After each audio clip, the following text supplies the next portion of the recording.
Assalamualaikum warahmatullahi wabarakatuh, Sobat Muslim. Jumpa kembali dalam podcast Bincang Peduli bersama Forum Sinergi Muslim. Bincang Peduli kali ini kita mengangkat tema terkait dengan krisis Palestina dan Timur Tengah yang kekinian cukup meluas.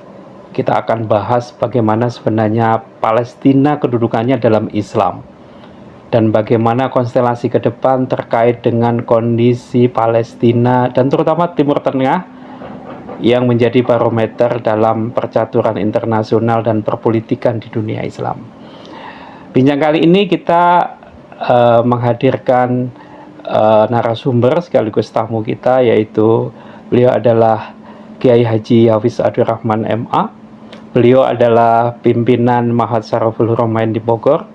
Kita sapa beliau. Assalamualaikum Ustadz Hafiz, Pak Kiai. Assalamualaikum warahmatullahi wabarakatuh. Ya.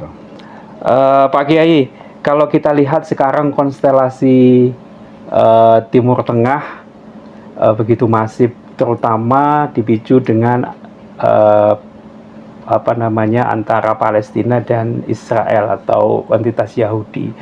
Nah, kita ingin tahu sebenarnya Pak Kiai, Palestina sendiri kalau kita memandang dalam Islam atau kedudukannya dalam sejarah maupun dalam Islam sendiri seperti apa, kok kelihatannya Palestina itu mempunyai nilai tersendiri gitu dalam ajaran maupun dalam umat Islam sendiri, Pak Kiai? Pertama, isu Palestina itu adalah bagian dari isu Islam dan kaum muslimin. Jadi kalau dalam bahasa Arabnya itu kita bisa katakan qadiyatul Islam wal muslimin. Nah, kenapa demikian? Pertama, karena masalah Palestina itu di dalam Al-Quran dijelaskan dalam surat Al-Isra. Pertama, di situ ada Baitul Maqdis yang merupakan kiblat pertama bagi kaum muslimin. Kemudian yang kedua, di situ juga merupakan Masra, tempat Isra Mi'rajnya Nabi.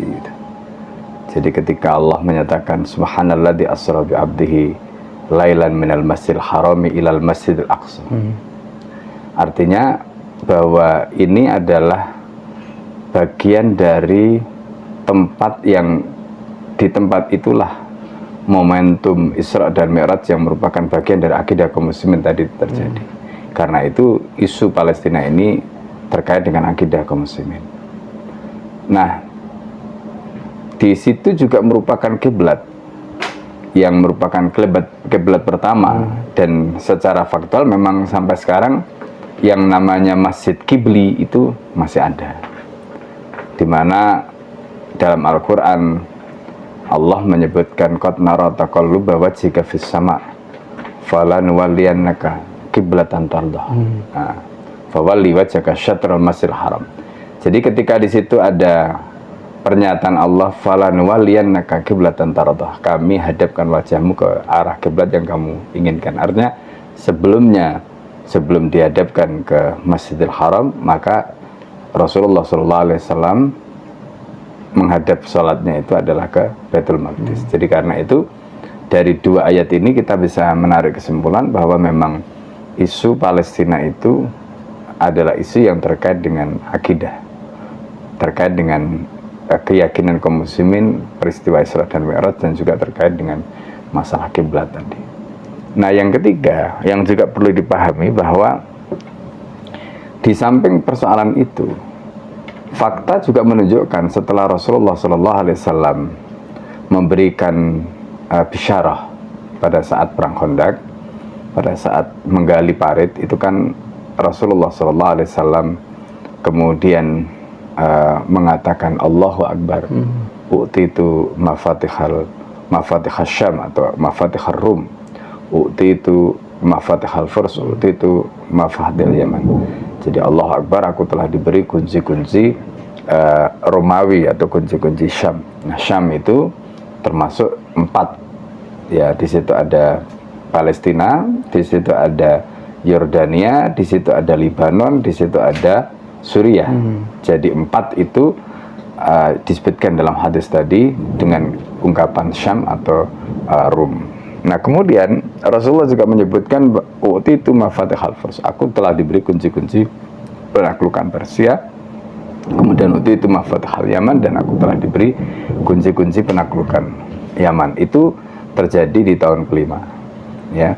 Dan kemudian pada zaman Nabi memang Palestina itu belum dibebaskan, tetapi pembebasan itu tentu sudah dimulai pada zaman Rasulullah ketika Rasulullah memberikan bisyarah, dan kemudian diwujudkan realisasi penaklukannya itu di zaman Umar bin Khattab.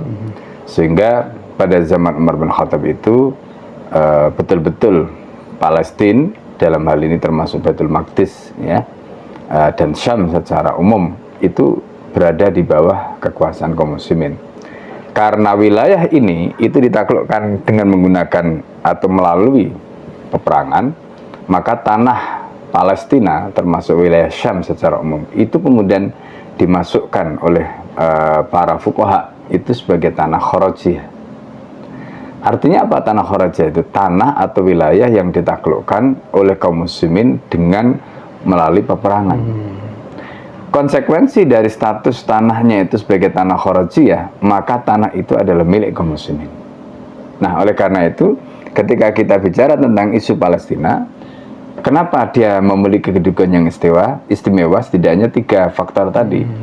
Dia merupakan kiblat pertama bagi kaum muslimin, dia merupakan masalah akidah karena terkait dengan masalah Rasulullah. Yang ketiga, itu juga merupakan milik kaum muslimin karena merupakan tanah kharajiyah. Nah, karena itu, maka kemudian masalah ini menjadi masalah umat Islam sejak zaman dulu. Bahkan Sultan Abdul Hamid itu dengan tegas menolak, ya, ketika Theodor Herzl berusaha untuk meminta sebidang tanah di Palestina itu dengan memberikan iming-iming untuk melunasi hutang Khilafah Utsmani di masa itu, dengan tegas menolak tawaran itu dengan mentah-mentah. Sampai beliau mengatakan bahwa ini bukan tanahku, tapi tanah kaum muslimin yang mereka itu telah mengorbankan nyawa dan darah mereka untuk mendapatkan atau membebaskan tanah itu. Nah, jadi itu kedudukan Palestina, ya.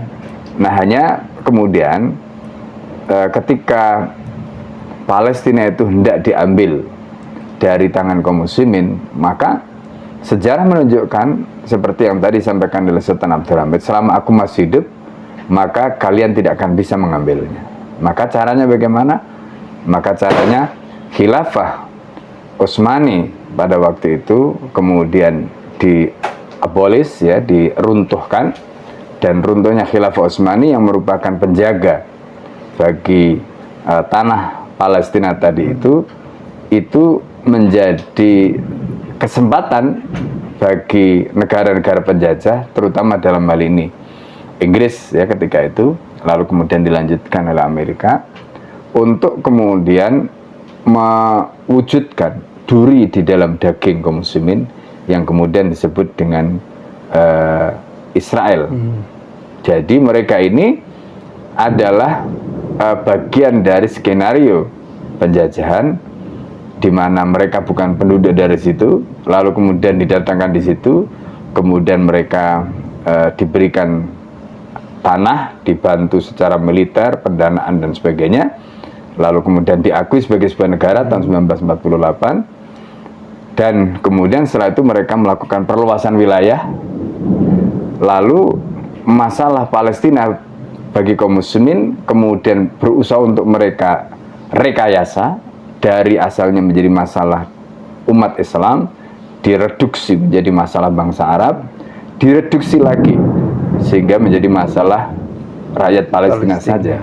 Dan itulah yang menyebabkan kemudian hari ini kita melihat, ya, di antaranya negara-negara kaum muslimin di sekitar Palestina tadi itu seolah-olah mereka itu diam 1000 bahasa, tidak melakukan apapun, padahal secara tradisional dari dulu, ya, kalau kita lihat bagaimana pidato-pidato Raja misalnya Faisal, ya, dari Saudi pada waktu sangat keras sekali, sangat tegas sekali, ya, bahwa beliau betul-betul menjadi pembela, ya, Palestina ketika itu, dan kemudian karena itu akhirnya dia dibunuh, ya, oleh Inggris atau oleh Amerika pada waktu itu. Nah, jadi itu fakta yang kita bisa tunjukkan terkait dengan kenapa Palestina itu begitu istimewa dan bagaimana kemudian sekarang menjadi seperti ini. Ya, baik Pak Kiai.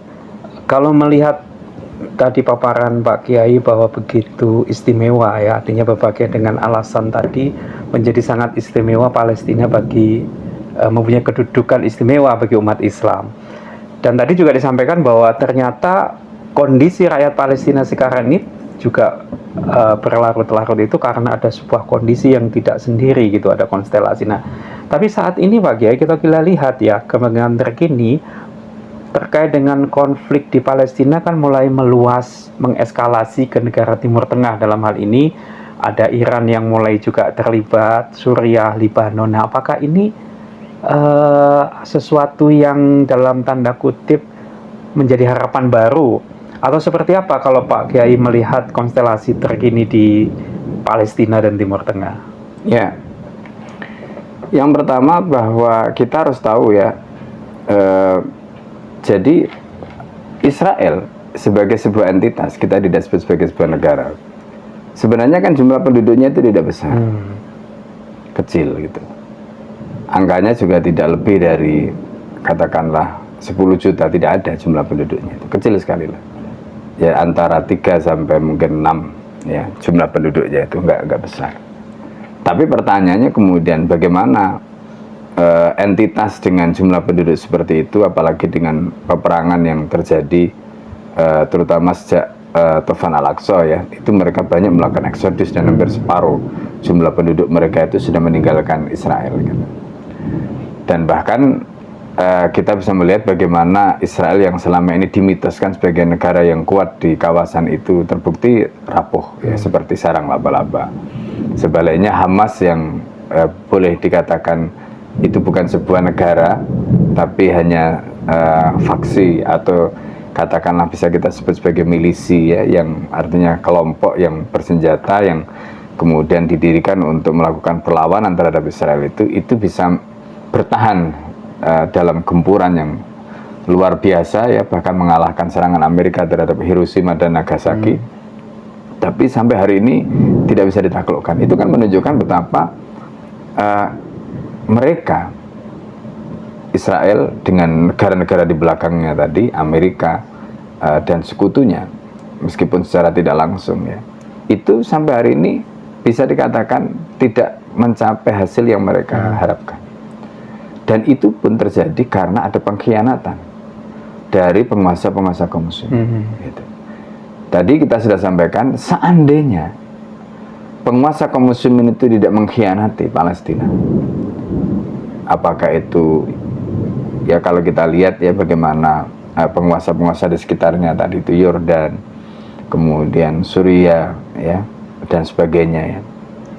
Kalau seandainya mereka itu tidak mengkhianati Palestina, maka sungguh Israel itu dengan mudah bisa dikalahkan.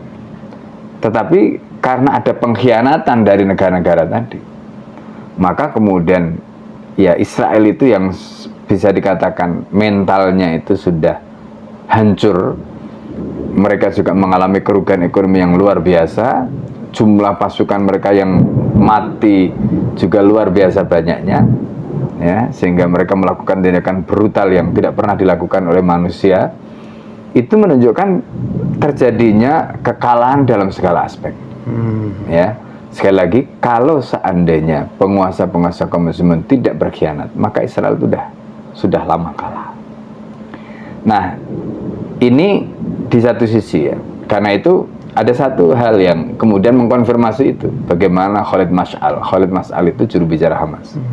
Dia mengatakan, kenapa kemudian seolah-olah itu hanya Iran saja, ya Iran kemudian dengan linknya ya dalam hal ini ya Syiah, terlepas kita tidak melihat Syiah Sunninya dalam hal ini. Tapi kan kemudian yang punya jalur komando ya, di mana Iran itu sebagai pion utama di situ ya, karena kan begitu revolusi Khomeini di Iran, maka Iran ini menjadi kiblat bagi Syiah. Yaman juga ke situ, Lebanon ke situ, kemudian Suriah ke situ, dan lain-lain juga ke situ. Nah itu. Nah, Khalid Mas'al menyampaikan begini, kami sebenarnya sudah mendatangi para penguasa-penguasa kaum muslimin, ya, terutama Sunni, agar mereka memberikan dukungan, ya, termasuk baik itu persenjataan, dana dan sebagainya untuk membantu perjuangan mereka. Gitu. Tapi yang ada selama ini tidak ada satu pun yang menyambut, gitu. Artinya ini kita bicara dalam konteks itu, ya. Artinya ini jelas merupakan pengkhianatan di satu sisi. Di sisi lain ya kita tahu bagaimana mereka berkhianat dengan cara membiarkan saudara mereka hari ini dibantai begitu rupa, tidak ada sama sekali militer mereka yang diterjunkan untuk membantu dan sebagainya. Ya, bahkan sebelumnya kita melihat bagaimana fenomena memberikan bantuan kemanusiaan pun mereka harus melempar lewat udara. Ya. Nah, di sisi lain Iran itu membantu. Itu kata Khalid Mas'al. Sehingga kita bisa melihat bagaimana kemudian persenjataan macam-macam termasuk hubungan mereka dan sebagainya itu. Nah, pertanyaan berikutnya kemudian adalah apakah itu menunjukkan bahwa apa yang dilakukan oleh Iran itu murni, ataukah memang ini juga, ya, di satu sisi memang kita tahu kan Iran itu kan, dan tadi kita sudah sampaikan penguasa-penguasa kaum muslimin di sekitar itu kan semuanya agen. Sebut saja Mesir, di belakangnya adalah Amerika. Yordania, ya, itu bagian dari Commonwealth Inggris, meskipun kita tahu Mesir dan Yordan itu remote-nya yang pegang adalah Israel, dan Israel kita tahu, ya, artinya Amerika dengan Inggris itu sama-sama punya kepentingan dengan Israel. Kemudian Qatar, di belakangnya Inggris. Kita lihat misalnya Uni Emirat Arab, Amerika di belakangnya. Kemudian Saudi, Amerika di belakangnya. Ya, Suriah tidak bisa kita harapkan karena memang sampai hari ini kan wujudu keadami lah istilahnya, ada sama dengan tidak ada dia itu. Sementara Irak setelah digulingkannya Saddam itu kan Amerika pegang. Pendek kata, ya, kawasan itu boleh dikatakan secara kalau kita bicara kontrol, Amerika dominan. Iran sendiri sebenarnya di bawah kontrol Amerika. Karena itu kita bisa melihat kalau sejak awal, misalnya kan sebelum terbunuhnya Hasan Nasrullah, waktu serangan yang dilakukan oleh Israel terhadap Gaza, kan ada satu statement yang dikatakan kami nanti akan begini-begini, pokoknya intinya support, bantu macam-macam. Tapi sampai detik terakhir, sampai kemudian akhirnya dia terbunuh, ya kan? Kita tidak melihat keseriusan dia untuk melakukan itu. Artinya apa? Berarti sebenarnya remote yang pegang Hizbullah termasuk Hasan Nasrullah itu bukan dia, ya kan? Yang pegang sebenarnya siapa? Amerika melalui tangan Iran. Sementara kita tahu Iran sendiri di belakangnya Amerika. Jadi apa yang kita lihat hari ini dengan naiknya eskalasi peperangan atau serangan tadi itu dan itu kita bisa lihat sebelumnya, misalnya terbunuhnya Ismail Haniyeh yang kemudian konon katanya akan diikuti dengan upaya untuk membalas dan sebagainya, tapi kan kemudian akhirnya tidak terjadi. Jadi kita tahu kalau dalam politik ya ini semacam gimmick lah gitu ya. Gimmick itu ya sesuatu yang ditampakkan atau ditunjukkan hanya untuk ya semacam lip service lah gitu. Jadi untuk menampakkan sesuatu supaya orang itu puas saja, padahal sebenarnya dia nggak melakukan apa-apa gitu. Nah, itu yang terjadi. Nah, di sisi lain memang kita melihat antara Israel dengan Iran. Israel setelah berhasil melakukan upaya di Gaza, meluluhlantahkan Gaza, kemudian dia kalau kita lihat di perbatasan wilayah dengan Mesir, ya, di mana dia sudah jelas melanggar perjanjian dengan Mesir dan tidak ada tindakan apa-apa, ya. Bahkan sebelumnya kita tahu bahwa yang pegang remote Mesir dengan Yordan itu adalah Israel. Kemudian dia menghabisi pemimpin Hizbullah, kemudian menyerang Lebanon dan sebagainya. Termasuk kemudian Menteri Keuangan atau Menteri Pertahanan Israel itu mengatakan bahwa yang kami inginkan itu adalah Israel Raya, di mana Israel itu meliputi Palestina sekarang, sebagian Mesir, kemudian Yordania, Suriah, sampai nanti ke Madinah, Saudi. Itu yang mereka inginkan. Nah, artinya apa? Artinya Israel itu punya tujuan serius untuk melakukan ekspansi, perluasan wilayah. Dan sekarang mereka menemukan momentum di saat pengkhianatan tadi itu terjadi gitu. Jadi mereka melihat inilah momentumnya gitu. Nah, di sisi lain Iran itu melihat ini berbahaya. Karena pada saat yang sama, karena Iran itu juga punya kepentingan untuk apa? Untuk melakukan ekspansi juga. Dengan apa? Ya, mazhabnya tadi. Meskipun kita tahu, ya, misalnya kepentingan di belakang Iran itu adalah kepentingan untuk memecah belah kaum muslimin. Kepentingan Amerika di belakangnya. Kita bisa melihat bagaimana kasus di Suriah, di mana Iran memanfaatkan Hizbullah. Kasus sebelumnya di Irak pada saat jatuhnya Saddam Hussein, bagaimana kemudian mereka menggunakan milisi Al-Hakimi, itu Syiah. Dan akhirnya kemudian Syiah pengaruhnya membesar. Di Yaman, kita juga bisa melihat bagaimana Abdullah Saleh yang merupakan agen Inggris digulingkan, dan Amerika kemudian sekali lagi dengan menggunakan itu ya memanfaatkan momentum tadi. Jadi kalau kita bicara dalam konteks pengaruh, Iran juga punya kepentingan dengan posisi dia sebagai satelit, katakanlah begitu, di mana ada Hizbullah di Lebanon, ada Irak, ya, yang sekarang kemudian di Yaman, kemudian di Suriah, ya. Nah, itu yang terjadi, termasuk di sebagian perbatasan di Bahrain dan Saudi, gitu. Nah, karena itu ada yang memberikan analisis, di satu sisi memang ada persaingan antara Israel yang ingin melakukan perluasan wilayah dengan Iran, gitu. Meskipun kita tahu, ya pegang remote semuanya itu adalah Amerika, ya, yang pegang remote semuanya itu adalah Amerika, karena Amerika punya kepentingan untuk apa? Sekali lagi, bagaimana supaya wilayah ini terus bergulat, dan akhirnya kemudian dia manfaatkan itu untuk mengontrol kawasan tadi. Nah, itu yang sebenarnya terjadi. Luar biasa Pak Kiai kalau lihat tadi penjelasannya. Satu sisi yang menarik adalah bahwa Israel ini adalah ternyata bukan negara yang kuat, gitu ya Pak Kiai tadi sampaikan.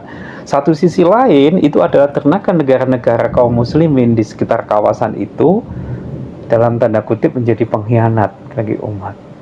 Ya, permasalahannya sekarang, kalau menurut Pak Kiai bagaimana ini mensolusikan? Apakah saudara-saudara kita di Palestina itu akan terus diperlakukan seperti itu karena saudara-saudara kita yang lain itu para penguasanya melakukan pengkhianatan? Jadi apa ada harapan sebenarnya Pak Kiai bagi kita kaum muslimin dan juga umat muslim di Palestina untuk mereka bisa bebas dari cengkraman penjajah itu? Ya, sebenarnya harapannya ada. Kuncinya adalah pertama, ya, kalau kita lihat dari fenomena tadi, ada hal yang sebenarnya justru hari ini dibuka oleh Allah. Peristiwa 7 Oktober, Tufan Al-Aqsa, itu berhasil membuka kedok penguasa-penguasa tadi.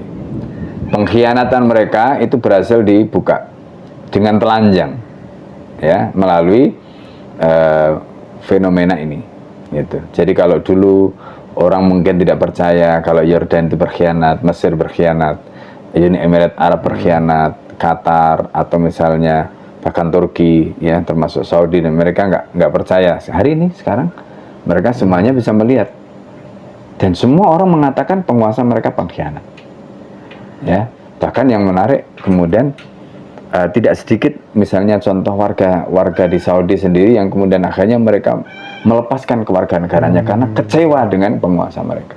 Di Yordan hari ini terjadi demo besar-besaran untuk menggulingkan Raja Abdullah karena melihat pengkhianatan tadi. Artinya apa? Umat tersadarkan gitu. Umat tersadarkan karena ini setahun loh. Setahun dibiarkan kondisi seperti ini terjadi. Sementara mereka punya jet tempur, mereka punya tentara, mereka punya senjata. Dan itu saudara-saudara mereka. Bukan hanya saudara seakidah, mereka punya hubungan darah. Coba bayangkan. Orang-orang Palestina yang tinggal di Yordan, orang-orang Palestina yang tinggal di Lebanon, orang-orang Palestina yang tinggal di Suriah, yang tinggal di... Itu banyak. Gitu. Artinya mereka punya hubungan kekerabatan, mereka punya hubungan saudara, mereka punya hubungan. Jadi bukan hanya sekedar akidah. Ya, tapi mereka punya hubungan darah.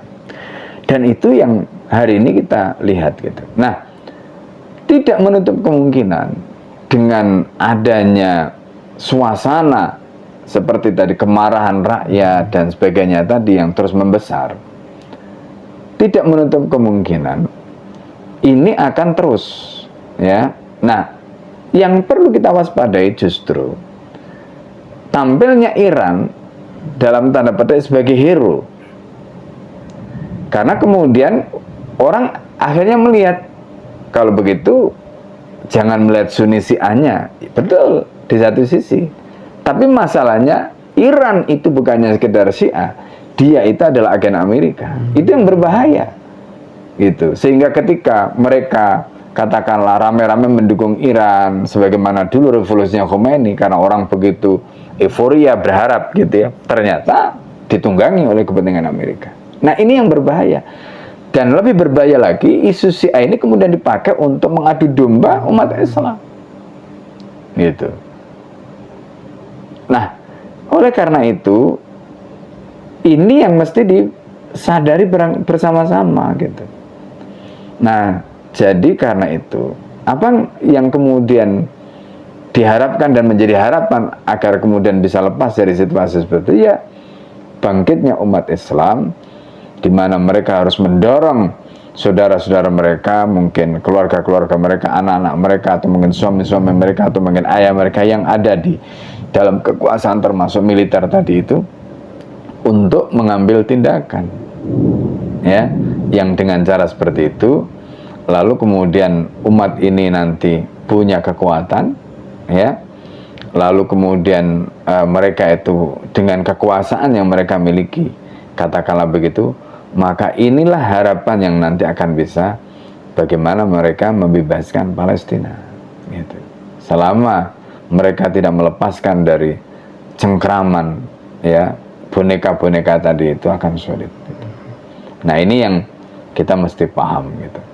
Nah, oleh karena itu, ya harapannya sebenarnya kembali kepada umat sendiri. Bagaimana kesadaran umat ini terus dijaga, kemudian mereka ini jangan sampai nanti terjebak lagi, tertipu lagi, seperti kita lihat kemarin kasus di Bangladesh, ya kan, ibaratnya kan keluar dari mulut harimau masuk ke mulut buaya, atau keluar dari mulut buaya masuk ke mulut harimau, kan sama-sama kalau begitu. Ya nggak ada bedanya gitu. Nah, itu. Baik, berarti kalau begitu sebenarnya masih ada harapan untuk bagaimana umat Islam ini bisa menguasai dan membebaskan Palestina. Nah, ada satu hal nih Pak Kiai, kalau sudah dilakukan sekarang ini, faktanya apa yang sudah dilakukan oleh umat Islam dalam tanda kutip termasuk negara-negara kaum muslimin di sekitar Palestina kan faktanya tidak berhasil. Nah, solusi konkret dan itu sahih itu seperti apa? Apalagi kalau kita bercermin dari sejarah Palestina, bagaimana dulu juga dibebaskan oleh penguasa Islam pada saat itu. Nah, apakah itu mungkin kita lakukan dan seperti apa sebenarnya kalau kita harus melakukan itu? Ya, sebenarnya kalau misalnya kita bicara dalam konteks pelajaran sejarah, ya, kita bicara haqaiq tarikhiyah. Jadi fakta sejarah, bagaimana dulu Salahuddin dari Mesir kemudian bisa membebaskan Palestina. Jadi Mesir itu disebut Kinana. Kinana itu ada yang mengartikan tempat untuk melempar atau tempat untuk melontarkan peluru, gitu. Nah, itu kenapa disebut Ardul Kinana. Jadi sejarah Mesir menunjukkan bahwa Mesir itu di posisi itu. Artinya seandainya, ya kita bicara pengandaian ini, rakyat Mesir kemudian bangkit, kemudian mereka melakukan perubahan untuk menuju ke sana, itu sangat mungkin dengan posisi Mesir, dengan macam-macamnya tadi. Dan situasi hari ini di Mesir itu juga sangat mungkin karena Mesir sedang mengalami krisis ya, ekonomi maupun yang lain gitu, sehingga kondisi itu sebenarnya sangat mungkin. Satu. Yang kedua, kemungkinan juga bisa terjadi tadi yang kita sebutkan perubahan itu melalui Yordan, karena gerakan dari istilahnya people power tadi itu di Yordan itu lebih besar daripada misalnya di Mesir gitu. Dan dalam konteks sistem monarki, resistensinya itu lebih besar ketimbang sistem demokrasi model di Mesir gitu.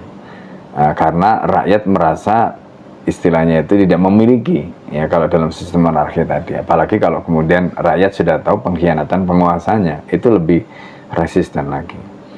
Nah, jadi kemungkinan itu bisa terjadi. Nah, karena itu di dua titik tadi itu sangat mungkin, ya perubahan itu bisa terjadi. Nah, yang lain seperti yang kita tahu, ya seperti yang kita tahu di Yaman, gitu. Meskipun tadi kita sudah sebutkan Yaman itu karena dia bisa kita katakan ada kaitannya dengan Iran, ya sehingga bisa kita sebutkan ya dia bisa kita katakan posisinya itu ada koneksinya, ada linknya, ada jaringannya gitu.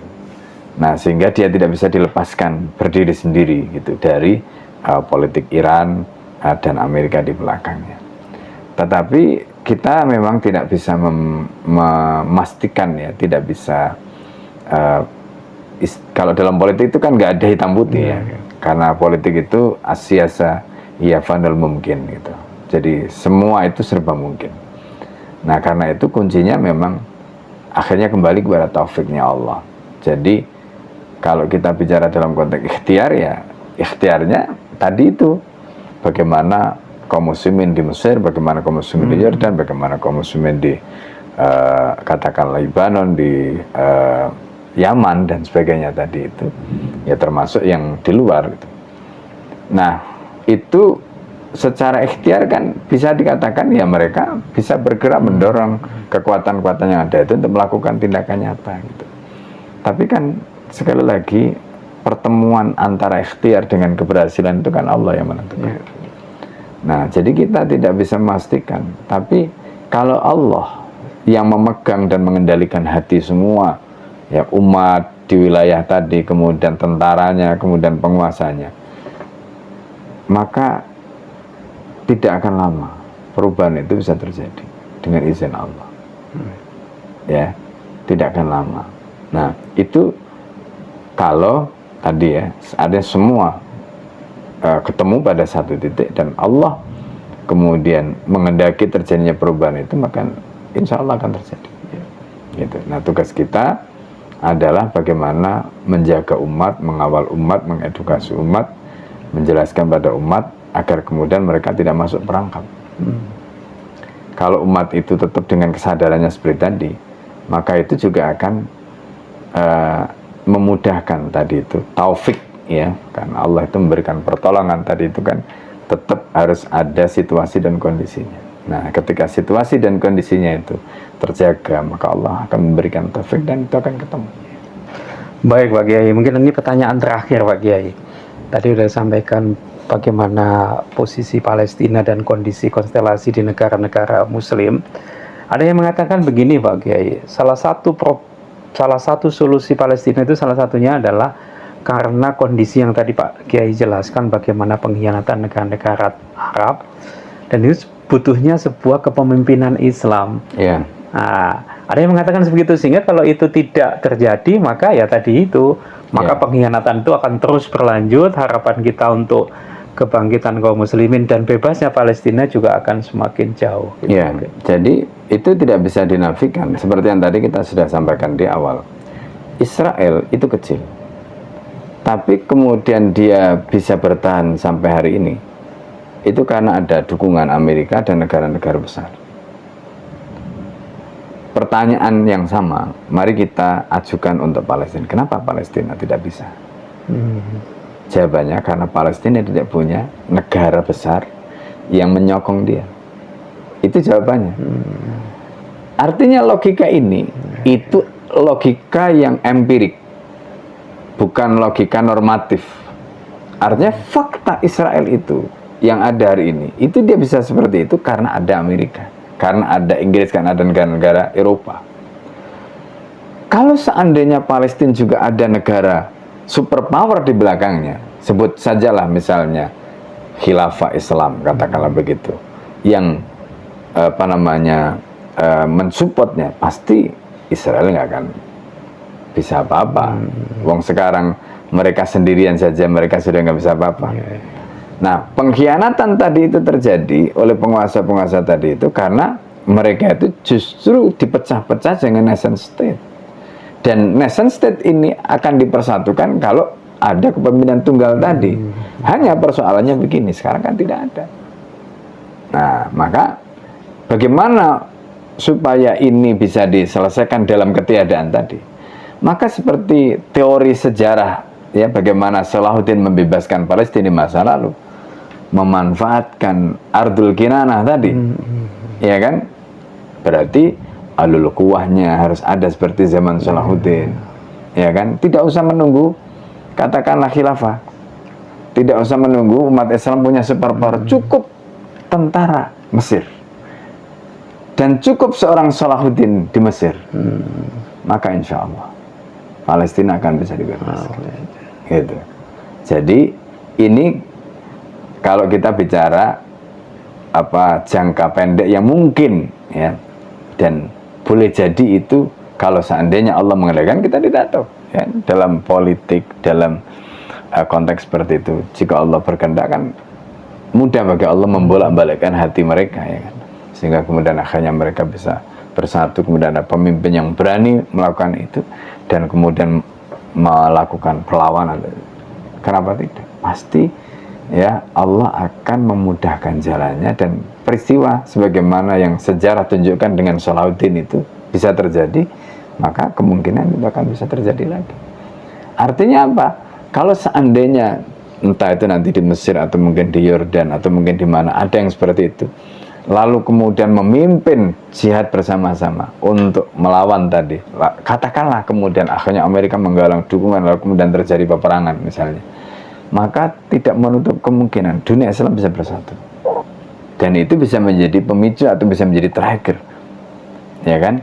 Dan dari situ, ya, siapa tahu, ya, kita kan tidak tahu, ya, justru menjadi momentum tegaknya khilafah, kita tidak tahu, ya kan? Iya. Jadi kalau kita membayangkan gimana caranya khilafah nanti akan kembali gitu, kalau Allah mengendaki itu nggak ada yang sulit. Ya, sebagaimana hujan salju turun, tiba-tiba loh kok banyak salju, kita tidak tahu kapan turunnya. Itu kalau Allah sudah menggerakkan hati, semuanya bisa bersatu, semuanya bisa ketemu, itu namanya taufik. Ya, masalahnya kenapa sampai hari ini belum, ya, wallah. Baik, alhamdulillah Pak Kiai, luar biasa kita mendapatkan penjelasan komprehensif dari posisi Palestina, negara-negara di sekitar Palestina, dan bagaimana konstelasi negara-negara kuasa dan bagaimana yang sahih yang harus dilakukan. Terima kasih banyak Pak Kiai waktunya yang sudah memberikan inspirasi. Baik, Sobat Muslim, alhamdulillah perbincangan kali ini kita mendapatkan inspirasi mulai dari awal, dari akar permasalahan dan posisi Palestina sampai kondisi terkini. Dan ternyata Israel atau entitas Israel itu adalah negara yang kecil, tapi dia punya kekuatan karena disokong kekuatan internasional. Sehingga kita membutuhkan juga umat Islam untuk bersatu, bangkit, dan menjadi kekuatan yang lebih besar dari saat ini. Terima kasih, sampai jumpa kembali. Assalamualaikum warahmatullahi wabarakatuh.